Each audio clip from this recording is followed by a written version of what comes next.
নমস্কার, আপনারা দেখছেন এই বাংলার সংবাদ আর আপনাদের সঙ্গে রয়েছি আমি সমীর দাস। আমরা এসে পৌঁছে গেছি নদিয়ার কৃষ্ণনগরে, কৃষ্ণনগর রবীন্দ্র ভবনে।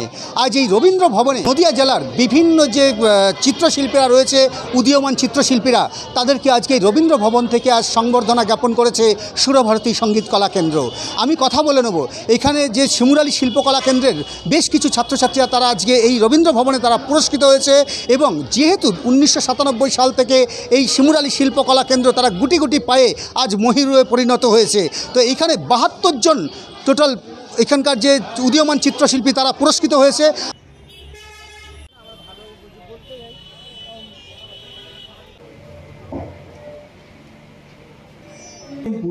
দেববন্ধ পাল পেইন্টিং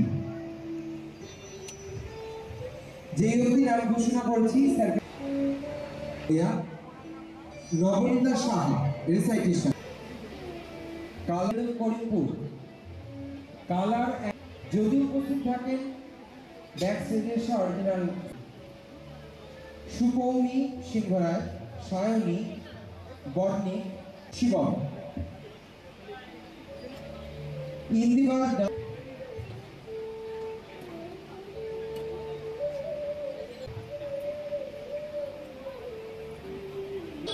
আমি শিমুরালী থেকে এসেছি। আমার নাম অন্বেষা মজুমদার। আমি 5 বছর ধরে আঁকা শিখি। আমার সিলভার মেডেল পেয়ে খুব ভালো লাগছে।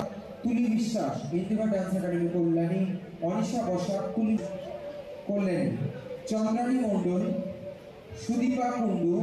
স্যার ও ম্যাডাম কি আছেন? আর সম্ভবত নেই, ব্যাকস্টেজে এসে একটু সার্টিফিকেটগুলো কালেক্ট করুন। এরপর স্টুডেন্টদের নামগুলো বলছি, চলে আসবে স্মারক প্রদান পর্ব।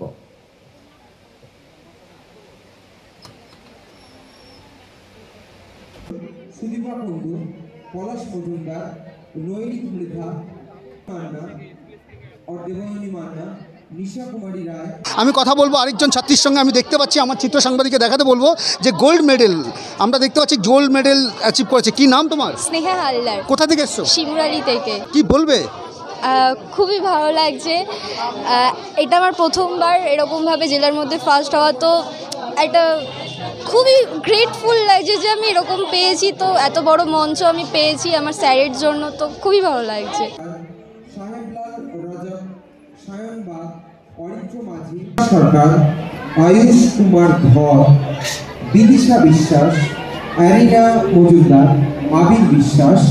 চিন্তার কারণে প্রত্যেকটি ছবি তোলা হচ্ছে আমাদের নিজস্ব অ্যাপ মঞ্চ। ফিরে এলাম আরো একবার। আমরা রয়েছি সুরভারতী সঙ্গীত কলা কেন্দ্র আয়োজিত নদিয়া জেলা বার্ষিক সমাবর্তন 2025-এ। যে কথা বললাম আবারও বলবো, দেখতে পাচ্ছি অনেক মানুষই দাঁড়িয়ে রয়েছেন অনেকে, তার জন্য আমরা খুবই ভালো লাগছে। মানে এখানে বলার মতন কোনো ভাষাই নেই যে এতটাই আনন্দ হচ্ছে। তারপরে আরও বেশি আনন্দ হচ্ছে যে আমাদেরই স্যারের সন্তানতুল্য ছাত্রী, আমি ঠিক নামটা বলতে পারবো না, তবু হালকা মনে পড়ছে, স্নেহা, ও আমাদের এখানে গোল্ড পেয়েছে। এতে তো আমরা খুব গর্বিত, মানে এতটাই গর্বিত যে ভাষাই প্রকাশ করার মতো না।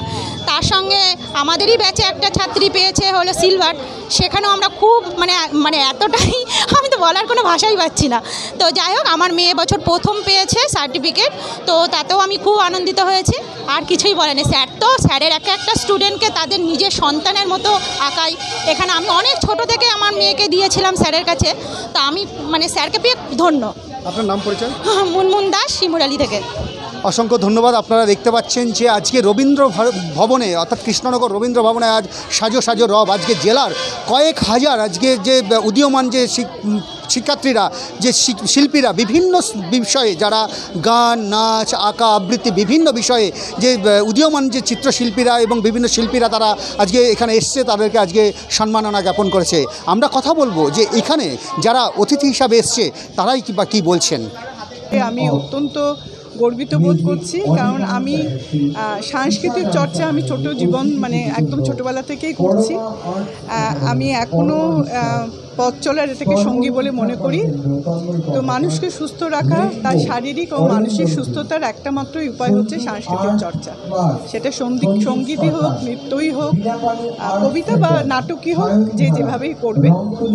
আর এটা হচ্ছে একটা রেমিডিয়াল পদ্ধতি আর কি। হ্যাঁ, তো এটা ছাড়া আমাদের উপায় নেই। কিন্তু আমার যেটা মনে হয় যে নতুন প্রজন্মের মধ্যে এই চেতনাটা খুব গভীরভাবে আমাদের বোধহয় জানানো উচিত। হ্যাঁ, নতুন প্রজন্মকে আমরা যতই বলি আমরা এই ডিজিটাল লাইফ ইত্যাদি, যাই হোক না কেন, সেই নতুন প্রজন্মের কাছে এই বার্তাটা আমরা যদি পৌঁছতে পারি তাহলে আমরা সমাজকে আরও সুন্দরভাবে দেখতে পাবো।